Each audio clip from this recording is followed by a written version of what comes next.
Origin Clear is a company that focuses on wastewater treatment. And hello, everyone. Welcome to the Water is the New Gold CEO briefing. Our mission is to transform the water industry.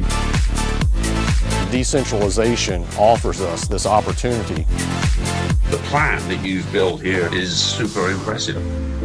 The world is experiencing a crisis in regards to water. It's a great opportunity that you are giving us investors. The decentralization of water treatment means that we no longer need to establish giant water treatment plants. Let them fight over the 20%. Let's work with the 80% that's untreated. Over 21,000 unique alternative investments. 3 million jobs in the U.S. alone. Making it easy for the regular investor. All the old trends just accelerated. Lucrative and fulfilling. The vision I've got is to standardize these products. Design, build, own, and operate. We have 65 people in the room. We got an important message to share to the world. We can put a guy on the moon, but our water is horrible. Recycling all about water. It's a huge impact for the environment. Bringing new infrastructure in to drive growth in America. That's a critical part of the picture. It's a twin 125 gallon per minute RO system. I don't think we're talking about a $10 million fund. We're talking about a series of $10 million. Yeah, the opportunity itself is very big. To live, yes. Take care of the water. Not too many CEOs do a weekly briefing and are willing to talk to individual investors.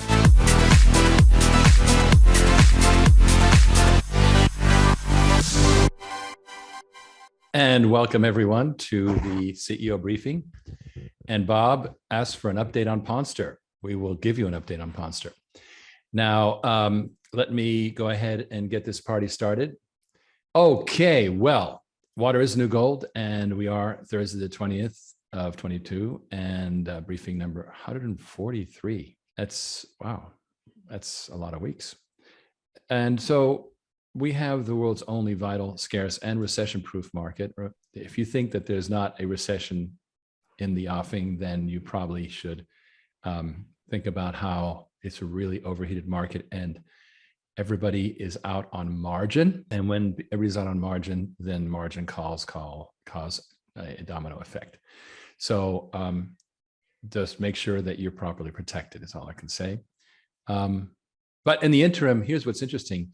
We are seeing so much demand for progressive water treatment and modular water treatment systems that we think that there's a lot of use it or lose it mentality, that basically the economy is going to keep heating up because people know that inflation is happening, so they need to spend sooner rather than later. And so in the short term, I think we're going to see a lot of boom times for a long time. The saying goes, the last 80% of a bubble occurs in the last 20% of its run. So we will see interesting times ahead. Just be ready to cut your losses once things start to go over the top. All right. With that said, let's jump into, of course, Spanish. Language interpretation is available. Heather is doing a great job. Just click on the globe. And the usual safe harbor statement that we believe, we estimate, we expect. We always qualify our statements, but we also try very, very hard to be accurate. All right. Well, as I stated today in the CEO update email, and if you're not getting my emails, then check your spam and whitelist emails from Origin Clear, because there's lots of interesting things. So as you know, we've been raising money for Water on Demand, which is money used to purchase water equipment systems that clients will not have to pay for upfront, but they just pay as they go. And we have actually put this capital to work. What have we been doing? Well, last quarter, the progressive water treatment was they received a huge amount of orders. And what happens when that happens is you get a bit of a cash crunch. And we loaned some money, not a heck of a lot, only about $150,000 to them. And this earned interest. And the investors in Water on Demand who were in at the time will receive their profit shares. So now the way we treat the interest stuff is we don't do a whole bunch of deductions for operations and so forth, because that's, obviously meaningless. It's just money. And so we take what comes in, we split it, and boom, you have your profit share. But the big goal, as we'll cover in a little bit, of course, is to put it properly to work. But we also don't want to leave the money idle. Okay, more to come on this. There's lots more news coming. On the 19th, I was interviewed by Rick Tittle, who has Titillating Sports on USA Radio Network. And this is a really interesting article, a very short, well-crafted statement of where we are and why. And here we go. So you'll be able to follow the bouncing ball here. Let's get this party started. And it is the CEO of Origin Clear, Riggs Eckelberry. He's here because when you think sports, you think of the global water crisis. First of all, Riggs, welcome to the show. And I have to say, Riggs Eckelberry, great name, huh? Well, I suffered for it when I was in grade school, but in later years, the chicks liked it. What can I say? So you got called Eckelberry Finn? Oh, I think the best one of all was Pig's Wiggleberry. Jeez. All right. Well, most cities in America rely on centralized water systems. We know that. And so 80% of our water apparently is not cleaned after that. So what's going on here, Riggs? Okay. Well, let me just step back a bit. The 80% of all sewage is not treated is a worldwide term. By no means are we failing to treat our sewage at a basic level in America. But in places like Bangladesh, where virtually no treatment is happening, that kind of, puts a thumb on the scale. But let's talk a little bit about our centralized utilities. America's water systems, there's about 100,000 of them, have been underfunded since going back to the 70s. The federal government has contributed less and less and less. And today, in fact, they don't even give the money, they lend it to the cities and counties. And so as a result, we've accumulated a backlog that gets worse by, right now, about $75 billion a year of falling behind on essential infrastructure upgrades. And you ask, well, didn't the Biden administration just approve a multi-trillion-dollar infrastructure bill? Well, the water part of it, for sewage and storm water treatment, et cetera, was only $55 billion. So if you do the math, that's less than 1 year of backlog. And that's probably the last big thing that they're going to do for infrastructure. So we have a problem with centralized water treatment, but we also have a solution. Let's take the example of Flint, Michigan, which got a lot of headlines. And they were on Detroit's water system. And they thought, hey, we can save cash if we just start using the Flint River, and people's hair started falling out. What was going on there? Well, there was just some terrible mismanagement, but it's a symptom, Rick, of what's going on with not just Flint, but we've got, Compton. Terrible story about Compton, California. One day the water started coming out brown from their taps, and they called up the water district, and the guys in the water utility said, well, that's not going to hurt you. It's just magnesium. But they're like, no, we'd rather have clear water if that's okay, because we do, pay our taxes and we have a right to it. And actually the water district said, no, in fact, for 10, 15 years now, you have not been funding us. We've been running out of money. Your city council's been doing nothing, and here we are. And the same thing in South Bend, in Fort Lauderdale, all over the country, we see failures of municipal water systems happening at an increasing rate.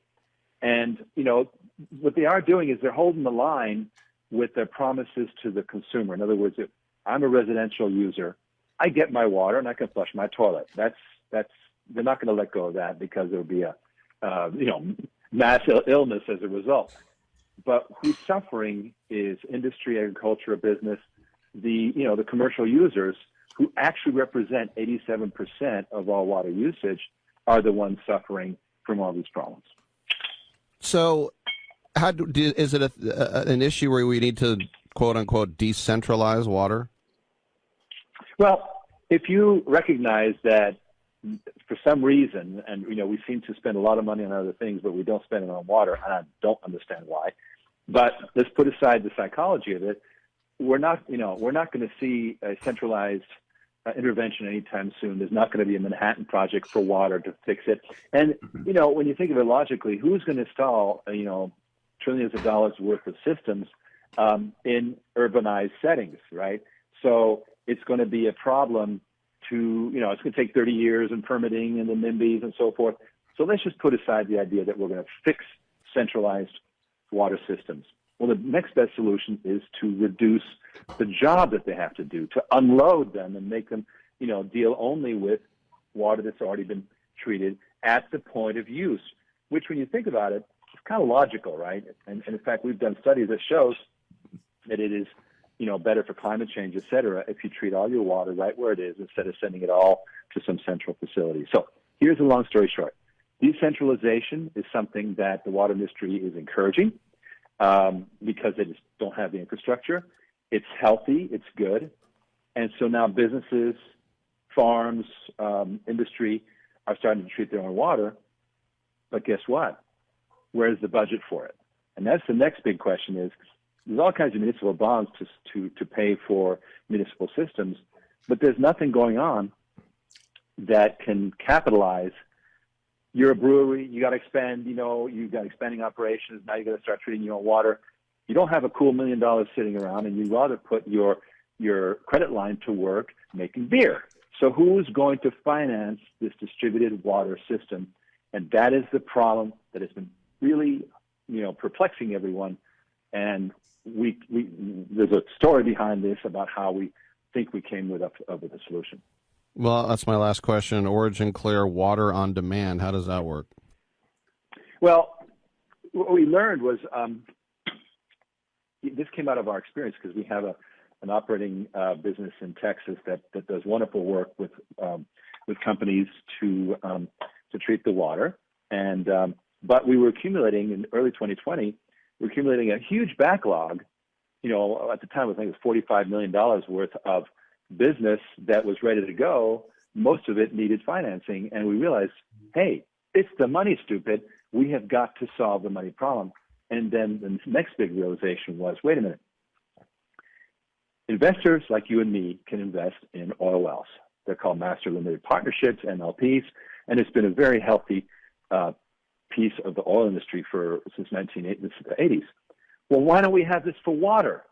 And we realized that no investor can invest directly in water systems, and yet they want to. People love water.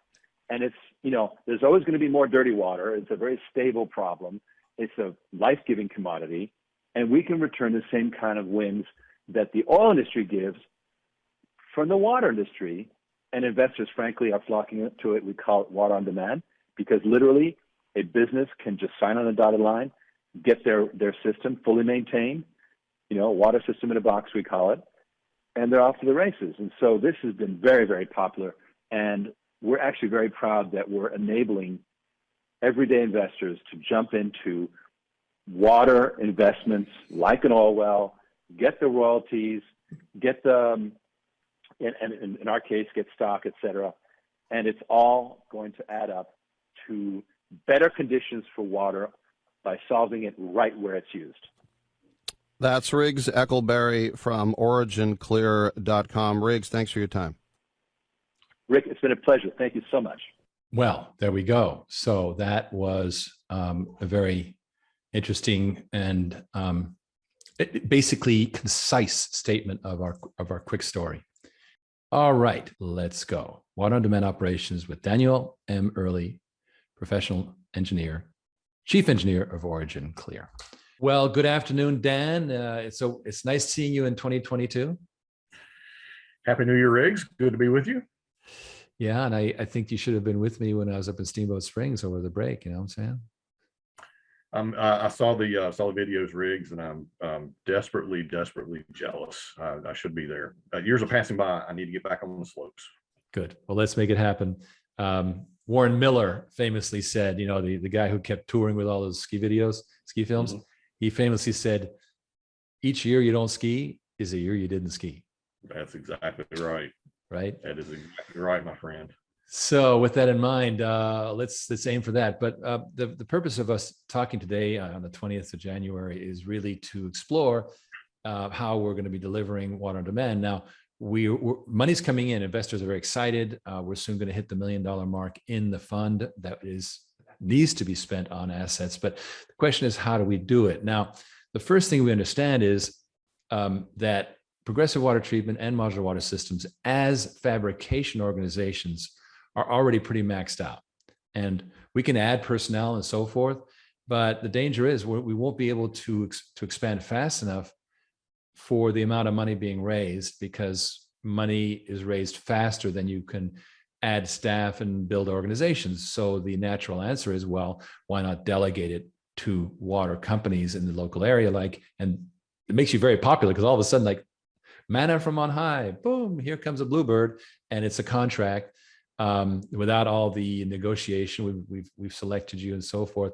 So that is the first layer, which seems obvious, but it also makes us scale up. It means that we don't have to rely on our production capability in McKinney or in your neck of the woods in Virginia. So that's my first thought.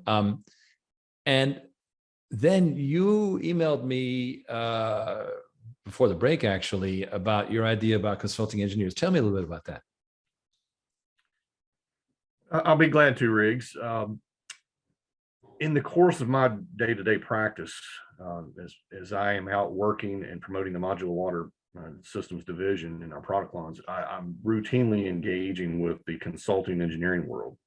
The consulting engineers, they play a major role as an independent third-party agent working on behalf of an end user or a customer that needs a piece of equipment, a piece of water equipment or wastewater equipment. And invariably, conversations talk about technology, and then ultimately they talk about funding. Right. How much is the piece of equipment going to cost? And that is hugely important. How to finance and how to fund a project, a water project, is usually that's where the decisions are made, and that's where the projects live and die. What I'm really seeing, and I have seen this firsthand and have experienced this firsthand over the last several months, is that I have been introducing the water on demand program, the concept of what it is, to the consulting engineering community. And I can share with you, Riggs, that the engineers that I work with, when they learn about water on demand, what they're recognizing is that, hey, not only does modular water and progressive water treatment and Origin Clear have really nifty packaged wastewater and water solutions, now they have this funding mechanism, this finance mechanism, that it basically helps streamline things. You may have a developer or a contractor who may not be flush with cash, or they may be looking at their pro formas on how the cash flow of the project is going to work, especially if it is a development that needs a water or wastewater utility. And so what happens is when we introduce the water on demand concept to them, they're like, okay, now I've got another alternative funding source that's not conventional lending, not conventional loans. It's not a government-backed bond. It's not as onerous relative to the red tape. And that the interest level that I've seen over the last, say, 60 to 90 days has been very, very positive. I can report that I do have several customers, both consulting engineers and specifically developer/end users that I've spoken with in the last 2 weeks, that I've introduced the water on demand concept to, and they want to learn more about that because it helps about, it finds that it's a different form of funding, and it gives them the ability to use conventional loans and funding where they need to use it, and then they can use this alternative funding specifically for their water infrastructure and their water asset program. So I really am excited about this.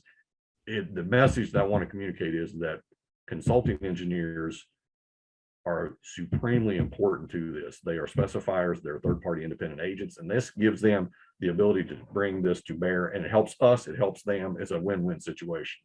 Okay, so in addition, we're looking at potentially embedding their fee into the package so that they are assured of being paid. I think that's a good thing, right?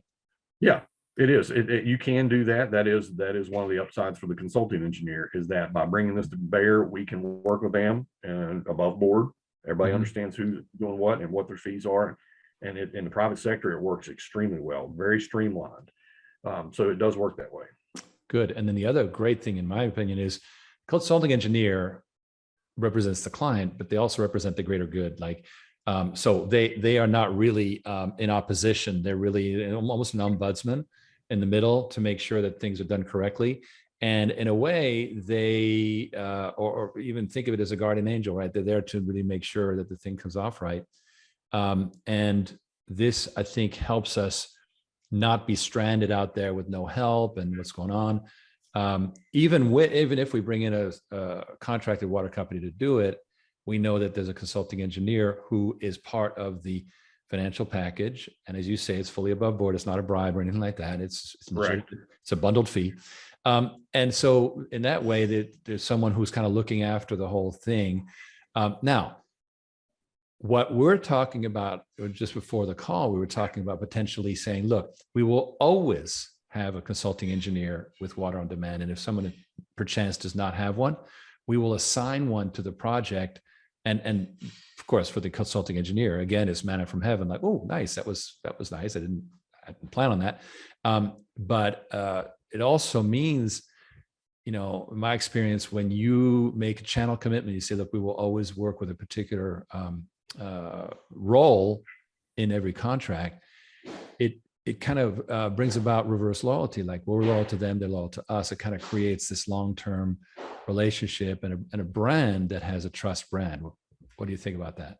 Yeah, it's fantastic. It's a quid pro quo. It works both ways. It builds a mutually beneficial network and a mutually beneficial relationship. I will also share with you, to give you a sense of how important I think water on demand is as it compares to conventional loans and lending and financing. Water on demand will work very, very well in the private sector. I personally think it will work very well, as crazy as this may sound, in the municipal sector. And there's a reason for that. In the muni sector, it is very common for a consulting engineer or a consulting engineering firm to go out. There's a customer that has a project and they need to fund the project. It's a water project, a wastewater project. Their conventional loans are community development block grants. They're USDA funded loans, a myriad of other federally funded sources of money that use to support these infrastructure solutions. The Build Back Better would be a good example of that. Problem with that is a fixed amount of money. It's a lot of money, but it's a fixed amount of money, and it doesn't come anywhere remotely close to covering what is needed. Now, in the municipal world, well, I think this would work as well, is we can cut through red tape. That's where this thing, it speeds things up, and so it is an alternative funding mechanism where private sector funding gets introduced to a municipal public sector project. That I think there's tremendous upside for that.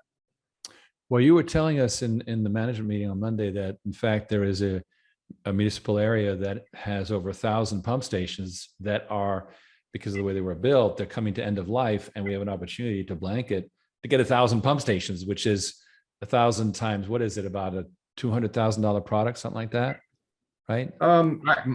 It could be about 100,000. The ones that I looked at were, I think it's about $100 million addressable market is what I think it is in that one region. $100 million addressable market just for that one. For one type of infrastructure product, by the way. Just one. And we love pump stations because it's a tube with a pump. Thank you very much. It is as simple as it gets. Yep, as simple as it gets. In fact, you should be paying them for the privilege of doing something so simple. That's right. But seriously, it is a way you could say, okay, look, municipality of Toledo, Ohio, we're going to help you with this. And by the way, we packaged it all up. It's one big thing, and you'll just pay on a periodic or whatever basis it is, and sign on the dotted line. And they can always later, when they get grant funding, whatever, they can roll it in and buy out the contract. That's another thing they can do, right? So it's kind of a way to accelerate it, is what I'm getting from you. Eventually, they would want to get out of the rent-a-center model, right? But they could do it when they had the funds, and meanwhile, they've solved the problem. And so that's, you have a huge advantage in market, because so many of your projects are designed to build. In other words, your specific technology and package and license and patents are embedded and a requirement of the contract. So how is somebody going to circumvent you? This adds another incredible benefit, which is, by the way, you got the financing, and no, it's not an SBA loan, and it's not a lease. It's not all these crazy things that require all kinds of backups. So no, here it is. And by the way, until you buy us out, the product is ours. It belongs to us, and we have title to it. That is really, really, and I wasn't even thinking about municipalities, because I tend to say, well, the trend is towards self-reliance by businesses, but the truth is that the municipalities still have a shortfall, as you say. There's not enough money going around, and they got to do something. the leakage, for example, non-revenue water, the water lost to leakage because of faulty pump stations, starts to add up. Now they're losing major revenue, right? So there's all kinds of interesting features to that. The water on demand, I really do believe that water on demand in the small public sector utility world, the little small towns and the little hamlets that are off the beaten path, they would benefit greatly from the water on demand model. I mean, you've got the private sector, which we obviously know that that's going to work, and that's where the future is, and decentralization and getting away from the bureaucracy of the public sector world. But in these instances where you have these established municipal utilities, they're beholden. They have to provide service, and they cannot stop providing service. And finance and funding and those obligations that come with that are hugely important. Water on demand is another solution, is another viable opportunity for them. And if it can cut out all the red tape, if they've got immediate need and they've got to solve a problem, a regulatory issue or notice of consent or a violation, and they've got to remedy that in the next 12 months. The funding process sometimes can take 18 to 24 months. Meanwhile, they are getting hammered with fines and go to jail orders and those types of things. This would speed that process up. It would be an interim solution. And then later on, as the more conventional funding might come into place, they can buy it out. Very, very, very effective model, in my opinion. Wow, that's really fascinating. And I think that we're going to add that to it. Now, it's probably slightly different. It's probably not a consumption model. I think they probably would want a flat bill, I'm guessing. But for the wastewater treatment plants, perhaps not. So good. That is, so no. So what we've covered so far is, of course, the idea of contracting out to water companies all over America to do the actual work and the on-site support, so we're not stuck with replacing a membrane or something like that. Number two is making us available to the consulting engineer to really be an enabler and to embed their fee.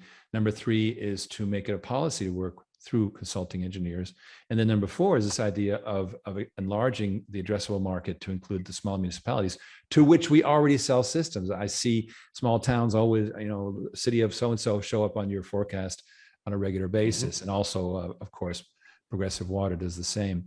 Now, there's a final piece which Tom brought up to me the other day, and I think that's really interesting, which is you've got an engineer out there, a water engineer, who's trying to provide a solution to their customer.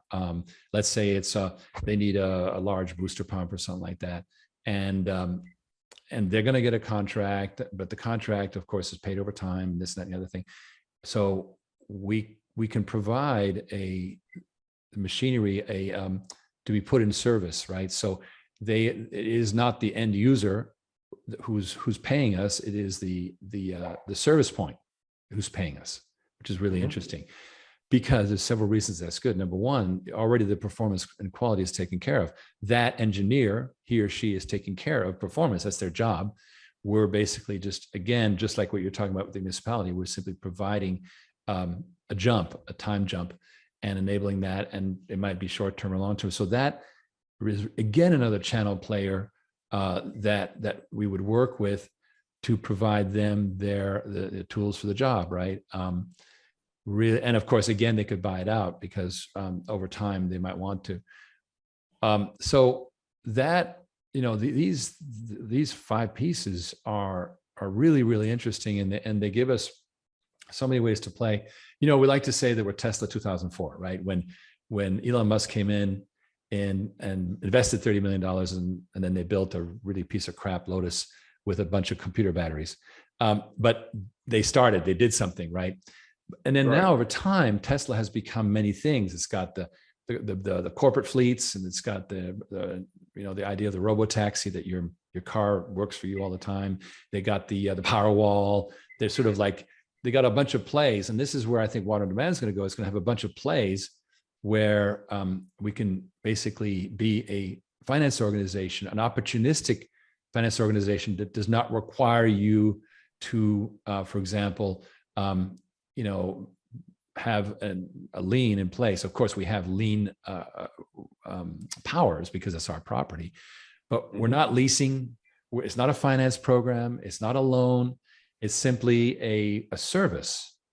And that, to me, is really, really interesting. So in this short conversation, we've explored, 5 different spokes the water on demand concept. It's, I realize that this is our own baby and everybody loves their own baby, but this is fascinating, I think. It really is, Riggs. And using the spoke analogy is correct. If you look at the water world as a wheel and all the spokes that are in part of the wheel to make the wheel turn, finance, technology, service, engineering, all of those things, ownership and operation, all of those things represent a spoke in the wheel that is the water wheel. And you have to have all of those things. Right now, the problem with the industry, and it's plagued the industry and it's just terrible, is that you got a spoke on this wheel and you got a spoke on this wheel and a spoke on this wheel, but none of them you don't have enough spokes to make the wheel turn. And that's really that really is what has plagued this industry. When this really centralized concept is in this business model and enterprise model that we're pursuing, both internally using our own capabilities, our own internal technologies, bringing to bear the water on demand, but then working with channel partners like consulting engineers and other equipment vendors that are not under our fold. Everybody, this will help everybody to accelerate water solutions in the world, decentralized solutions where they're really, really important and really desperately needed. So this is really a big thing here. This is huge. Well, it makes me think of Amazon, because Amazon is more than just a buying and selling platform. They perform many, many services to various audiences, and they've created this. They've accelerated the pace of e-commerce tremendously, which has made them, of course, a dominant platform. But it's also very beneficial. I tend to buy from Amazon by default because I've got, as a business, for example, I've got one place with all my darn receipts, things like that. So It's really interesting to be a consolidator of a financial resource. And then what we like, final piece, is this idea that you've got this proprietary technology, 5 patents, and a tremendous reputation, credentials, and you do the webinars with the engineers, and people specify your technology. So there's the design is specified in the contract. So then we go, okay, let's provide that technology to XYZ water company for them to use in the contract, because it's technology we know that you can manage, and you can make sure there's best practices. Now we start getting license royalties, and we will expand the use of the modular water systems product line vastly beyond our own capabilities right now. I mean, right now you're a one-arm paper hanger, right? You're like going as fast as you can, and it's going crazy, but there's a limit. Even if you had 10 people assisting you, there'd still be a limit, right? Whereas if we start doing licensing and it's all technology transfer, now we're talking about this amazing technology getting out there. So I think that is sort of a final cherry on top. So it's so exciting and fun. And what I like about it is we can accomplish real change, right? I mean, I see it as a way to unblock so much of what goes on in water. Yeah, the change mechanism there, being a change agent in this business, that's hugely important. It really is. Fantastic. Dan, listen, it's been really fascinating talking about this. This is something that, as we build the water on demand team, we're going to have all these features in it. And, there's going to be a book about this. There's going to be a book. Yep. I do agree, Riggs. I will tell you, I will share with you before we drop off that 2022, we are 3 weeks into it. And the forecast for the modular water systems program, the division there, is just phenomenal. Just I've been the first three weeks of this year have been surprisingly I'm just shocked at the inflow of business and new opportunity, new prospects. And it's just the 2022 looks to be a stellar year. I mean, 2021 was really, really good, but I think 2022 and looking beyond that in 2023, the way the program is evolving, the way our team has come together, I am just very, very excited for what the future holds. Well, what the market rewards, of course, is stick-to-itiveness, right? We've been doing this since June 2018, the last week of June 2018, I think the 23rd it was. And we've been doing it steadily and building, and you've been doing all that influencer marketing, working with the manufacturing sales reps, establishing a reputation for high credibility with these organizations so that they go, okay, we can give this to Modular Water. They'll do it. They'll handle it just fine. And just building that rep over time, getting on the radar, delivering. And then, of course, the fact that you are proprietary so that these darn, opportunistic companies can't just rip it away, which we've seen it again and again when we don't have that kind of design differentiation. So it's really interesting. And I'm agog. I'm watching the numbers. I'm like, darn, this is crazy, right? So let's make sure that we attend to your survival by, adding people to your team. I know that Tom is working a whole evolution to properly staff the line of business directly at corporate. And I think that's incredibly important. So, you're going to be contributing revenues and profits. That is fantastic. Then with this water on demand, you're going to be able to consult to it and provide your technology on licensing, et cetera. I think that we're going to have some fun. And also I think that we're establishing, new standards, new ways of doing things, and which is why we're in business, right? We're not there to just punch the clock, right? That's exactly right. That would be boring. Some people, they live by that mantra, like, hey, I paid, I'm good, right? And I'll go to the Poconos to go on vacation. But other than that, I'm just punching in, punching out. But fortunately, not me. That's not who I am. All right, my friend. Well, listen, Dan, thank you so much for your time. I appreciate it. And I'll play this tonight in a couple hours. But you have a good evening and keep up the fantastic work. We're extremely happy with what you're doing for us. Thank you. Thank you, Riggs. Let's get back at it. Stay cool, calm, and collected. That's right. John, what a great show that was. I mean, the amount of stuff that we came up with in that short time, I was taking notes of some of the stuff that we talked about. So there's really 6 key items here. The first one, of course, is the contracting water companies that have that we use to scale up, so we don't have to do it ourselves. Then embedding the consulting engineers in the contract so that his or her $75,000 is assured, and that's going to make sure that they participate. Number 3, a policy of always using those consulting engineers and making that known that if there's one missing, we will add it. So not being short-minded and going, oh, let's do without. No, always use them, and that's very important. We're enlarging the addressable market to include small cities. That was a big breakthrough tonight. That was huge. We're not just saying, oh, we're just going to do business. No, because these cities themselves, as we know, they are running out of money all the time. But they have problems. If you're losing 20% of your money to leakage and you're able to solve that, get the money back, then it's worth doing a quick deal, a water on demand deal to get the machine in. And then later you can buy it out because you started making more money. Or if they never get the money, then they're endlessly on the rent. And well, that is what it is, right? And then rent to engineers who themselves use it as a service. And then finally, this idea of licensing the technology, a technology transfer to make sure that the technology is viable and that we know it, right? If we know the technology, every one of our installations cannot be circumvented.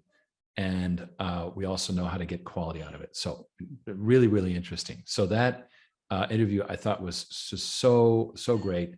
Let me take a look at some of the, well, okay, here we go. Thank you for all your input. I really couldn't stop. The minute I click on chat, somehow the video stops. So bear with me. All right, let me take it in order. First of all, Bob Roos, update on Ponster.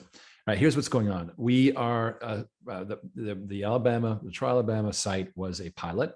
We're still learning how it works. We make it out more alkaline, more acidic, et cetera, et cetera. That's been ongoing. And Dan works very day to day on it.